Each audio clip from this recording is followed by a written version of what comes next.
Leviticus chapter 22. The Lord said to Moses, "Tell Aaron and his sons to treat with respect the sacred offerings the Israelites consecrate to me, so they will not profane my holy name. I am the Lord. Say to them, for the generations to come, if any of your descendants is ceremonially unclean and yet comes near the sacred offerings that the Israelites consecrate to the Lord, that person must be cut off from my presence. I am the Lord. If a descendant of Aaron has a defiling skin disease or a bodily discharge, he may not eat the sacred offerings until he is cleansed. He will also be unclean if he touches something defiled by a corpse or by anyone who has an emission of semen, or if he touches any crawling thing that makes him unclean, or any person who makes him unclean, whatever the uncleanness may be. The one who touches any such thing will be unclean till evening. He must not eat any of the sacred offerings unless he has bathed himself with water. When the sun goes down, he will be clean, and after that he may eat the sacred offerings, for they are his food. He must not eat anything found dead or torn by wild animals, and so become unclean through it. I am the Lord. The priests are to perform my service in such a way that they do not become guilty and die for treating it with contempt. I am the Lord who makes them holy. No one outside a priest's family may eat the sacred offering, nor may the guest of a priest or his hired worker eat it. But if a priest buys a slave with money, or if slaves are born in his household, they may eat his food.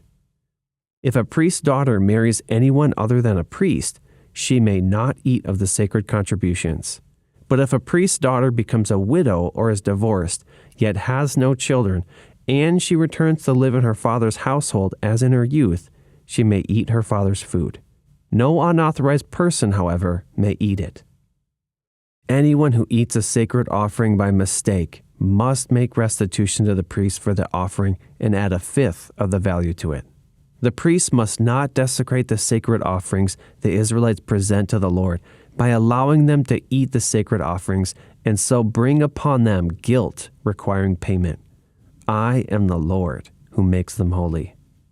The Lord said to Moses, "Speak to Aaron and his sons and to all the Israelites and say to them, if any of you, whether an Israelite or a foreigner residing in Israel, presents a gift for a burnt offering to the Lord, either to fulfill a vow or as a freewill offering, you must present a male without defect from the cattle, sheep, or goats, in order that it may be accepted on your behalf. Do not bring anything with a defect, because it will not be accepted on your behalf. When anyone brings from the herd or flock a fellowship offering to the Lord to fulfill a special vow or as a freewill offering, it must be without defect or blemish to be acceptable. Do not offer to the Lord the blind, the injured, or the maimed, or anything with warts or festering or running sores.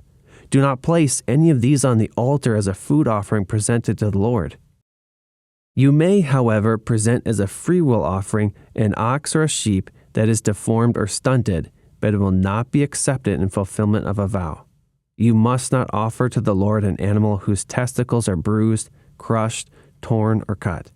You must not do this in your own land. And you must not accept such animals from the hand of a foreigner and offer them as the food of your God. They will not be accepted on your behalf, because they are deformed and have defects." The Lord said to Moses, "When a calf, a lamb, or a goat is born, it is to remain with its mother for 7 days. From the 8th day on, it will be acceptable as a food offering presented to the Lord.